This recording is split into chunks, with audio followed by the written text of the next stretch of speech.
We guard presents कौन जीत रहा है, को पावर्ड बाय सेंसोडाइन एंड विमल। बोलो जुबा केसरी। आगजनी मामले में सपा विधायक इरफान सोलंकी को कोर्ट से 7 साल की सजा हो गई है। जिस प्लॉट में आगजनी हुई थी उसी प्लॉट पे आज हम खड़े हुए हैं और यहाँ पे देखना सबसे ज़्यादा ज़रूरी है क्योंकि यहीं से इस पूरी कहानी की शुरुआत हुई थी और यहीं पे ये कहानी आके ख़त्म होती है। हम लोग इस समय जिस प्लॉट पे खड़े हुए हैं यही वो प्लॉट है जिसका मामला बरसों से चल रहा है और इसी प्लॉट पर यह आरोप था इरफान सोलंकी के ऊपर, उनके भाई रिजवान के ऊपर और अन्य साथियों के ऊपर कि ये जो जगह है, जो इस तरफ वाली जगह है, यहाँ पर जो झोपड़ी हुआ करती थी वादनी की, पीड़िता की, उसी को उन्होंने आग लगा दी थी और उसके बाद ये तकरीबन 1.5 साल से पूरा मामला चलता रहा। ये महत्वपूर्ण आपको ये भी दिखाना है कि यही रिजवान सोलंकी का घर है क्योंकि इसके जस्ट बगल वाला ही ये प्लॉट था जिस पे ये पूरा विवाद था और ये जो आप दीवार ऊपर देख रहे हैं, ये इरफान के भाई रिजवान सोलंकी के घर की दीवार है और यहाँ पर पीड़िता वादनी हमारे साथ भी मौजूद हैं। अभी भी झोपड़ी में रह रही हैं। ये इस समय जो पुरानी झोपड़ी जो जला दी गई थी उसके बाद का जो है वो अब किस स्थिति में रह रही हैं उसको भी आप देख लीजिए। और यहाँ पर अभी इनका पूरा परिवार रहता है।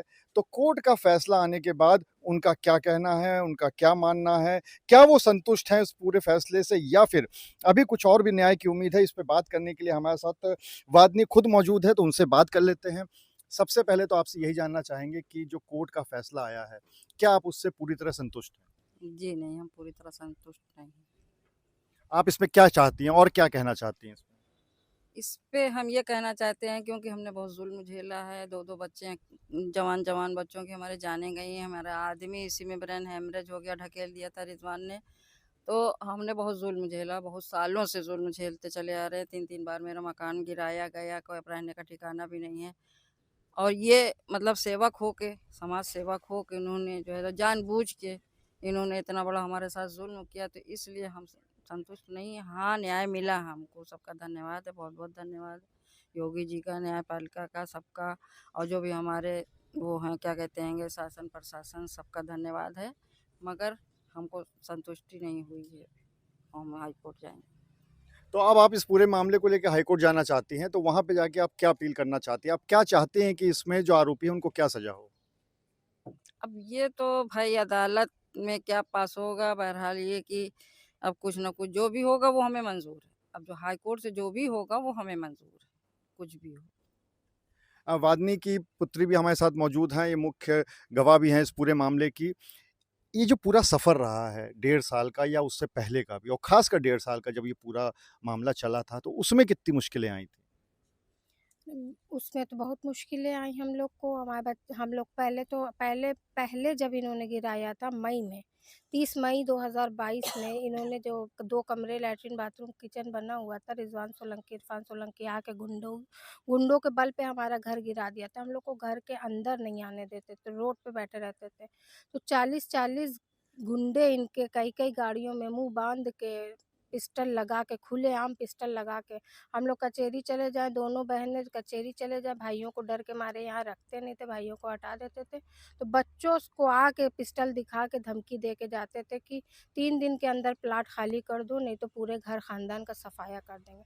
लेकिन हमारे यहाँ के बच्चे भी नहीं डरे, बच्चे भी बेचारे ऐसे ही इसी धूप में, मई-जून की गर्मी में ऐसे ही धूप में हम लोग दिन-रात नकाब पेड़ भी ओढ़े कटवा दिया बैठे था। रहते थे।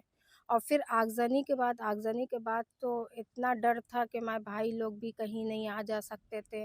कितने दिन तो हमारे भाई लोग इधर-उधर हटे-हटे रहते थे, डर के मारे हम लोग नहीं आने देते थे उन लोग को घर। बस दिन-रात दुआ करते थे कि हमारे भाइयों की अल्लाह भाइयों की हिफ़ाज़त करना, अल्लाह भाइयों की बस। और इसलिए गए थे कि हर तरीके से मेरी मम्मी तैयार थी, तब भी ये भाइयों को मारते थे।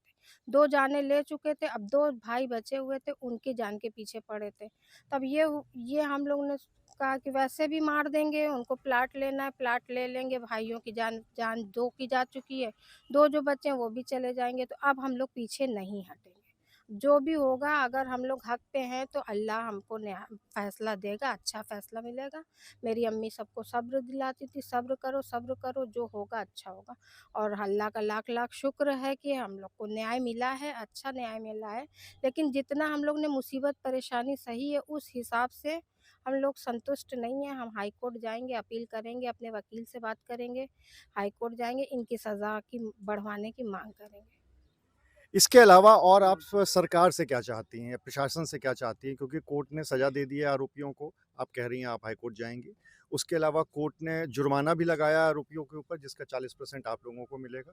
इसके अलावा क्या आपकी कोई और माँग है सरकार से या प्रशासन से? हाँ, सरकार से हमारी ये मांग है कि जितना हमारा इतने सालों से नुकसान हुआ है, 3-3 4-4 बार हमारा बना-बना घर एकदम मिस्मार कर दिया, ज़मीन कर दिया, रहने का ठिकाना नहीं, रोज़ी-रोटी ख़त्म हो गई, कुछ नहीं, कोई कारोबार नहीं, कोई धंधा नहीं।